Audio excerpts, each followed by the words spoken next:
evening, ladies and gentlemen, and welcome back for the final time at the Cage Warriors Trilogy to the iconic York Hall in London, England.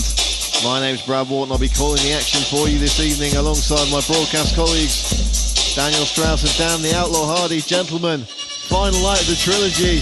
It's time to get down, and what a main card we've got. What a great card we've got. Great matchups all the way through. Some mainstays of the Cage Warriors roster, as well as some new faces that are going to be very exciting additions. Obviously, Corrin Eaton is someone we're all very familiar with. Taken some time off, had a few frustrations after that loss with Dean Truman, but took a break, reassessed his game, and decided this is absolutely what he wants. Came back in and got a first round ground and pound finish, and was very, very frustrated when his opponent tapped out. Like, he actually sat back and said to the referee, he's done. It's like he wanted to continue fighting. I like to see that enthusiasm and that energy. And, he's bringing that into the cage tonight against a very talented Ndoye, who's 8-2 overall, 4-1 in Cage Warriors. So it's going to be a tough reintroduction to the Cage Warriors cage. But we know how good Corrin Eaton is. He just needs to live up to that potential. Yeah, it was very strange to see him make that Cage Warriors debut against Dean Truman. They put on an instant classic. It was 3 rounds of back and forth war, but I understand that he's had some things outside the cage he's been dealing with, the old work-life balance coming into play, as it often does. But hey, hashtag MMA retirements, they all come back at least once, right? Corrin Eaton is known as an all-action fighter. He's at a very high level of output, and you see that in the fact that of the 10 victories he's got in his record, he's finished 9 of them, so not fond of going the distance. Let's see how he fares against the returning John Ndoye tonight. Weight bout, 33 years old is Ndoye, slightly older than Corrin Eaton at 31, just an inch taller is the Frenchman. Similar records, 8-2 for the show. Corrin Eaton 10-3 with 1 no contest, and look at the prolific finish rate we see from both these individuals. The judges may want to put their pens down. Referee Mark Goddard about to get this one underway. 3 5-minute rounds if they need them in the Cage Warriors featherweight division. Corrin Eaton in the black trunks.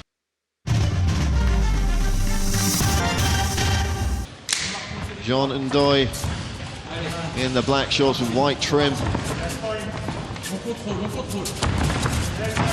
Straight down to business, as we thought it might be. They're not known for wasting time. Ndoye with a good right hand early. Corrin Eaton's never been one for kind of warming into the fight. He always shows up ice cold and ready for business, as you can see here. I expect him to try and double leg Ndoye into the fence in a moment when he feels like the opportunities. Here it is. Nicely called. Good job of stuffing that takedown. No real commitment there. Keeping his opponent up against the fence. And I expect for him to look to break, try and get a little bit of distance here. Ndoye's known so much for his striking. It's easy to forget that he can be a pretty tricky grappler as well, but you'd probably give the wrestling advantage to Corrin Eaton in this one. Beautiful throw attempt there. Ndoye manages to get on top. He's inside the open guard position. Looks like he's going to try and get a guard pass. It's an awkward sort of position that you find yourself in, whether you see fighters find themselves in very often when they're upright against the fence. Very hard to grapple from there. Very easy to stand back up, and that's exactly what Eaton does. Eaton really clamped onto that arm there, and Ndoye almost pulled him up of his own accord. Yeah, well, that clamping of the arm is something that you see from someone who wants to attack off the back there. Trading shots centre of the cage now. A nice right hand landed from Ndoye at the end of that exchange. And this is where Ndoye can be dangerous with the knees, but Eaton again trying the throw and ending up on the bottom position from it. Yeah, and this is a much stronger position. Not only is he's in side control, the big difference here is that his side is against the fence instead of his back being against the fence. So now if he wants to try and use the fence to stand up, he has to move his hips around towards the center of the cage, regain a guard position, then look to stand up from here. But plenty of space given. If he does want to stand up from here, he can use those legs to keep the distance. And it looks like Ndoye is going to be quite happy to take this fight back into the feet. Trying to tee up the big right hand is Ndoye. Eaton closing the distance on his man. Trying to hook that leg out. Really great. Sorry, Dan. I was just saying, really great balance from Ndoye. I mean, his takedown defense, he's clearly aware of what he needs to do, but at the same time, I think a lot of this is down to his basic balance and athleticism to be able to stay balanced and get back on top when the scramble starts. We did see him get taken down a fair bit in his previous fight when he returned to the cage last year. So it's good to see that he's clearly been working on that and landing a series of big right hands there. Eaton needs to get out of the strike zone of John Ndoye. That was a good shot by Corrin. Eaton got his opponent backing up here. Like a coffin left hook that seemed to rock him a little. Ndoye all of a sudden looks a bit laboured in his movement, a little unstable, and Corrin Eaton's pouring on the pressure. Eaton certainly giving Ndoye cause for concern here. Yeah, no setup for that takedown attempt at all. It's going to mean that it's going to be very difficult to get on a position where you can really get anything, but as he does get his man to the ground. But again, look at that position, backs up against the fence. Opportunity to move around to the back position from here. Let's see if Eaton takes it. No, he chooses to switch back to a single leg. You know, what he really wants to try and do, if he wants to solidify a position here, he wants to try and end this takedown further away from the fence to stop Ndoye, from being able to get back to his feet. A big part of Corrin Eaton's game is just the tenacity to keep the pace moving, and you know, he does weaponize that conditioning and that pace against his opponents to try and get them to crack and show, you know, chinks in their armor where he can start to find his way in. Not the prettiest of styles sometimes, but the intention alone gets him into good positions. This is great work by Ndoye. That body shot is a killer. There's the flying knee that started it for Ndoye, and a flurry of activity after it, and he really is mixing up his angles of attack here. Giving Corrin Eaton a lot to think about in these striking exchanges. But as we saw, Eaton able to do damage with shots of his own earlier in the fight, so Ndoye can't get complacent. Chopping low kick there by Corrin Eaton. Backing on a double leg, trying to get his hands together. Last 10 seconds.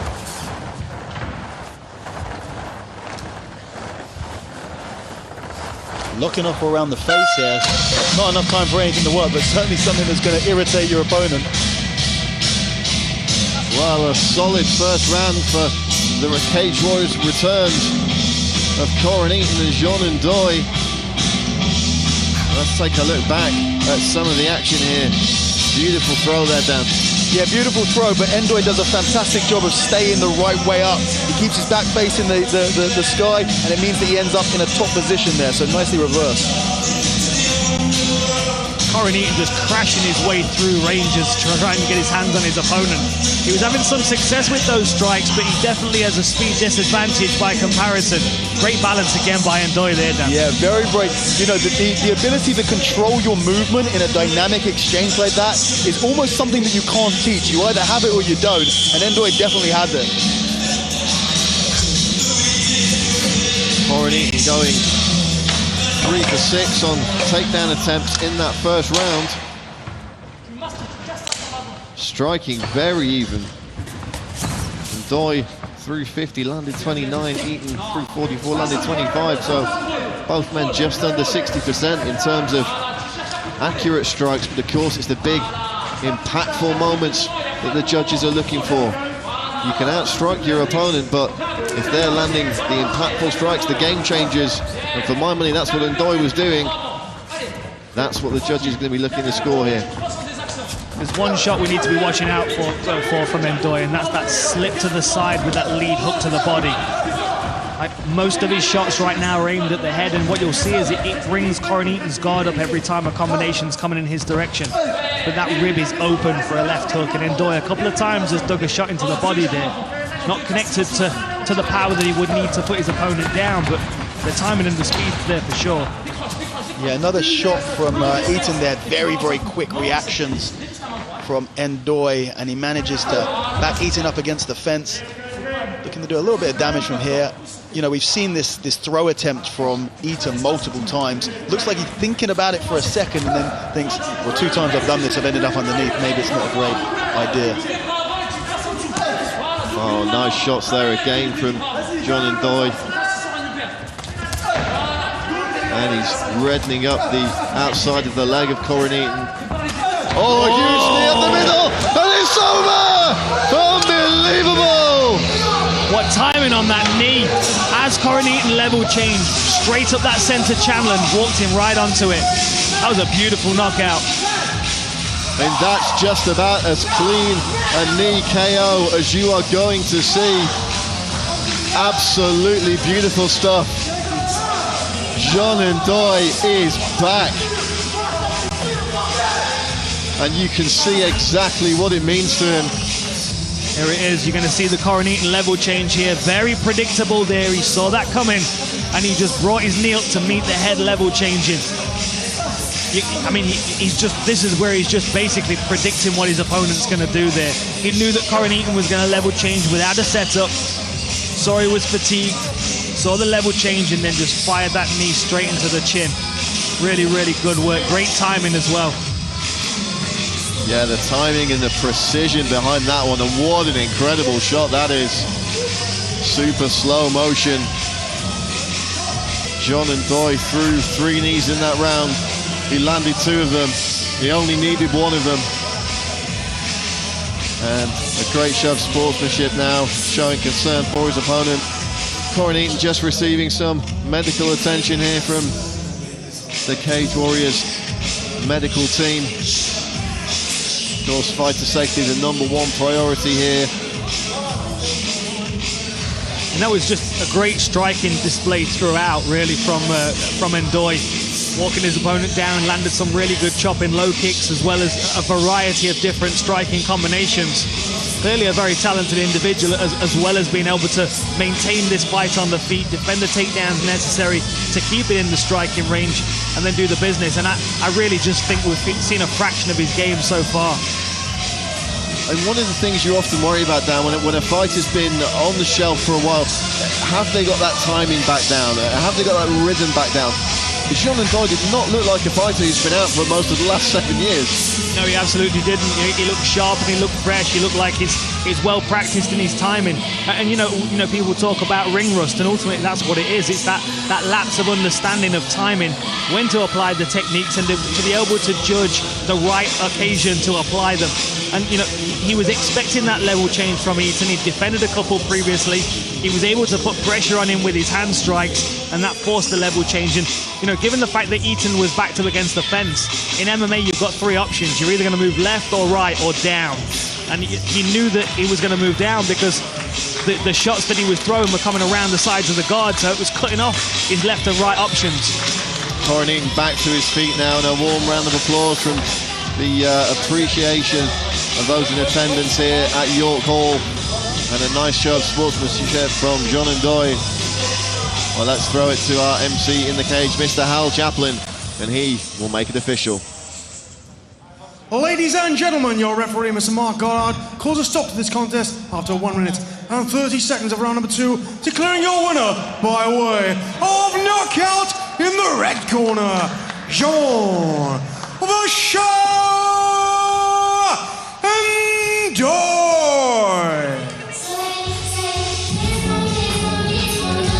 A battle that started at pace and